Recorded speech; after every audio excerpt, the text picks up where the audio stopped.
Bueno, vamos a reforzar con algunas lecturas de texto de los dos tratados de gobierno, que son la obra fundamental de John Locke, uno de los contractualistas que ustedes seguramente han visto en los trabajos prácticos, que la verdad que, bueno, es un pensador que vive en Inglaterra entre 1632 y 1704, y la verdad que tiene un pensamiento muy innovador.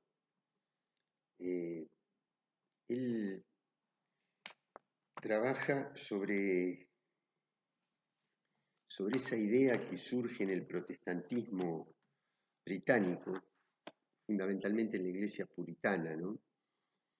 Que tiene una nueva actitud hacia la pobreza porque iguala el fracaso económico con la carencia de gracia divina. Por lo tanto, toma la idea puritana de que la prosperidad particular contribuye al bien público. Es decir, el interés egoísta beneficia a la sociedad en su conjunto. Es tal vez uno de los mentores, de los precursores de la idea del liberalismo económico, ¿no? De esa idea de que es la libertad individual, es el individualismo, la suma de individualismos lo que mejora a las sociedades. Y después, también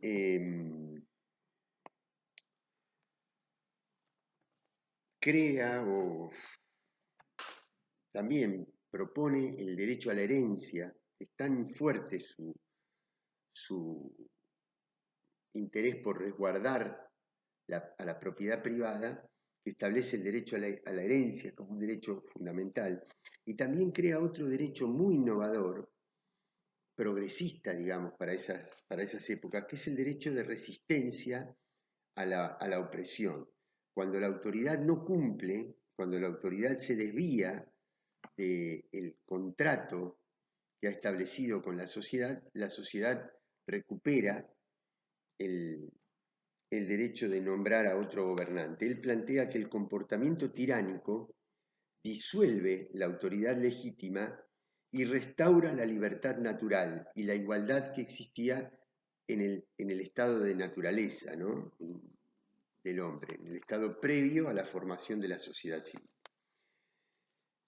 Él tiene una idea de la sociedad civil que no es tan progresista como estas, ¿no? Es una combinación de factores muy estructurados y otros muy dinámicos, muy progresistas,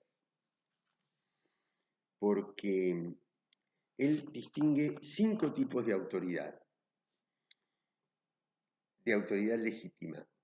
La de quien gobierna sobre sus súbditos, la de un padre sobre sus hijos, la del marido sobre la mujer, fíjense cómo se van prefigurando valores muy actuales, la del amo sobre sus sirvientes y la del dueño de los esclavos sobre estos mismos. Y ahora vamos a ver, a mí me interesaba reforzar en 2 aspectos, el de la propiedad privada y el de la pobreza.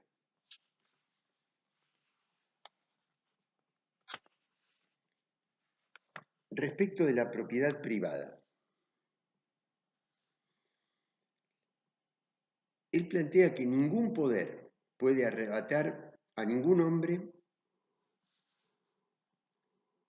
parte alguna de su propiedad sin su consentimiento, ya que los hombres entran en sociedad para preservar su propiedad. Cada hombre es propietario de su propia persona, del trabajo de su cuerpo y la labor de sus manos. Y si toma algo y lo cambia del estado en que lo había dejado la naturaleza, mezcla su trabajo con él, le ha añadido algo que le pertenece y lo convierte en propiedad suya, lo que lo excluye del derecho común de los demás. Es decir, una vez que alguien tomó algo, ya no hay derecho colectivo que se pueda interponer entre ese sujeto y su propiedad privada.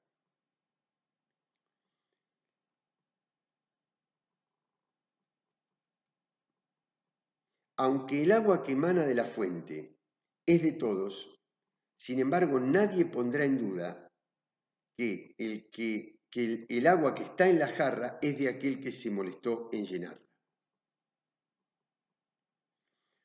Un sargento puede obligar a un soldado a marchar a la boca del cañón y un general puede condenarlo a muerte, pero ninguno de ellos puede disponer de su hacienda, arrebatarle parte de sus bienes o quitarle un solo penique de su bolsillo.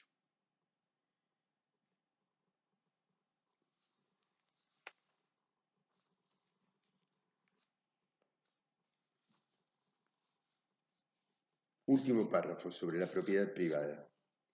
Siendo la depravación de la humanidad tal que los hombres prefieren robar los frutos de las labores de los demás a tomarse el trabajo de proveerse por sí mismos, la necesidad de preservar a los hombres a entrar en sociedad unos con otros es el de asegurarse sus propiedades. La finalidad que tiene la vida en sociedad es la preservación de la propiedad privada. Y ahora vamos a plantear 2 o 3 párrafos sobre la pobreza para que ustedes vean la vigencia que tiene esto, ¿no? Pareciera lo que voy a mencionar ahora, pareciera dichos, son planteados en el siglo XVII y parecería que lo está diciendo alguna personalidad muy prominente de nuestra sociedad. Los trabajadores no son miembros con pleno derecho del cuerpo político. No viven ni pueden vivir una vida plenamente racional. Los pobres están en la sociedad civil, pero no son miembros plenos de ella, ni son considerados como ciudadanos. Si bien el derecho a la rebelión pertenece a la mayoría, se trata de una mayoría capaz de decisiones racionales. Por lo tanto, los trabajadores están excluidos del mismo por ser incapaces de una acción política racional. ¿Por qué? Porque asocia la racionalidad de la vida en sociedad con la propiedad. Si el trabajador no es dueño de una propiedad privada, no tiene el mismo derecho de el que sí es propietario. Existen hombres industriosos y racionales, racionales, a quienes Dios entregó el mundo, siendo el trabajo el título de su propiedad, mientras que hay otros, pendencieros y fascinerosos, que desean aprovecharse del esfuerzo ajeno. El pobre sano es un vagabundo y un holgazán, y su pobreza no es una desgracia causada por cuestiones económicas, sino un pecado debido a la degradación moral, ya que es víctima de sus actos de pereza y maldad, siendo él el único responsable por su condición. Los pobres que no trabajan son simplemente haraganes que tratan de vivir de los otros, por lo cual deben ser duramente castigados. La carga para mantener a los pobres recae en los industriosos, y aquellos simulan no poder conseguir trabajo y viven mendigando, o peor. Muchos hombres simulan que quieren trabajar y generalmente no hacen nada. Los mendigos llenan las calles, pero habría muchos menos si se los castigara. Hay que suprimir a estos zánganos mendicantes que viven del trabajo de otros. ¿Les suena? ¿Les suena con plena vigencia algunos de estos pensamientos? Bueno, ahora voy a pausar un segundo el video y lo retomamos con algunas palabras de John Locke, de Juan Jacobo Rousseau. Francia, siglo XVIII, el tercero de los grandes contractualistas, luego vendrá Hobbes, ¿no? Bueno, ahora vamos a ver algunos párrafos de Jean-Jacques Rousseau, pensamiento muy innovador, precursor de la democracia moderna en Francia. Él toma con la idea del contrato social. Ustedes fíjense que el contrato social de Rousseau es la base conceptual por la cual los revolucionarios de Mayo deciden tomar el poder, formar un gobierno propio, autónomo, debido a que al haber caducado la autoridad del rey de España, prisionero de Napoleón, la autoridad vuelve al pueblo. Bueno, esa idea de que la fuente de autoridad ya no es divina, sino que es popular, es la que toman los revolucionarios. Quiere decir que Rousseau hace un aporte muy importante en el contrato social. Pero también él escribe un libro que se llama El Emilio, o La educación del ciudadano. Él tenía un hijo varón y una hija mujer, Emilio y Sofía. Y a los dos les asigna un papel en la sociedad absolutamente distinto. Las mujeres se volvieron sedentarias y se acostumbraron a guardar la cabaña y los hijos, mientras que el hombre iba a buscar la subsistencia común.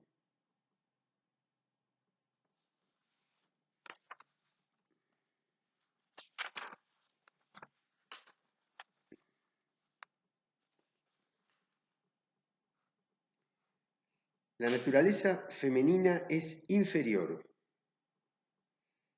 Los progresos de la razón constituyen uno de los motores de la historia, pero las mujeres se sitúan fuera de la historia al estar determinadas por entero por su fisiología. Se hallan bajo el signo de lo inmutable. Su razón, sus funciones, su naturaleza no evolucionan. Sus deberes son los mismos en todos los tiempos.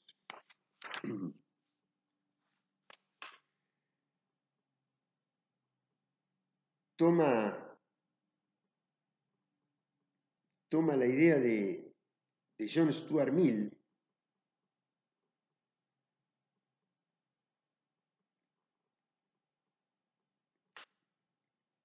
mejor dicho, Mill toma las ideas de Rousseau después, cuando dice, eso lo tienen ustedes en el apunte que se llama el discurso liberal, son las distintas etapas de la construcción del liberalismo como filosofía, pero es un liberalismo que está basado en la idea de propiedad, no en la idea de libertad. La libertad es para sostener la propiedad, no la propiedad para sostener la libertad. Los varones no quieren solamente la obediencia de las mujeres, quieren sus sentimientos. Todos los varones, excepto los más brutales, desean tener no un esclavo forzado, sino uno voluntario, no meramente una esclava, sino una favorita. Y dice Rousseau cuando distingue la educación a su hijo Emilio y a su hija Sofía. Así como Emilio es hombre, Sofía debe ser mujer. Quiero decir que ha de tener todo cuanto conviene a la constitución de su sexo y su especie para ocupar su puesto en el orden físico y moral. Empecemos, por tanto, examinando las diferencias y conformidades de su sexo y el nuestro, dice Rousseau. Absorbidas por sus funciones biológicas, depositarias de una razón débil y caprichosa, destinadas por la fuerza de la naturaleza a la vida doméstica, ninguna razón hay para reclamar derechos para las mujeres. Textual, Rousseau. La igualdad termina en el umbral de la casa, de la cual las mujeres no deben salir, so pena de convertirse en azote de la ciudad y en calamidad para la necesaria paz doméstica. La naturaleza ha hecho a las mujeres débiles, caprichosas y volubles, irracionales, aquí sí, todo junto, irracionales y limitadas,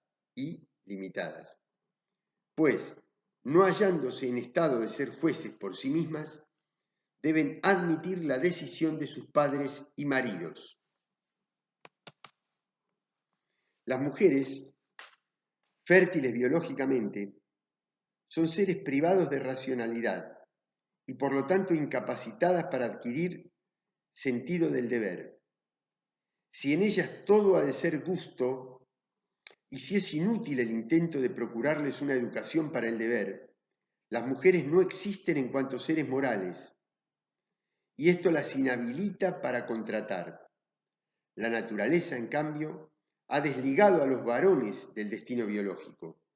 Sujetos morales, ante todo, son naturalmente reformables por la educación.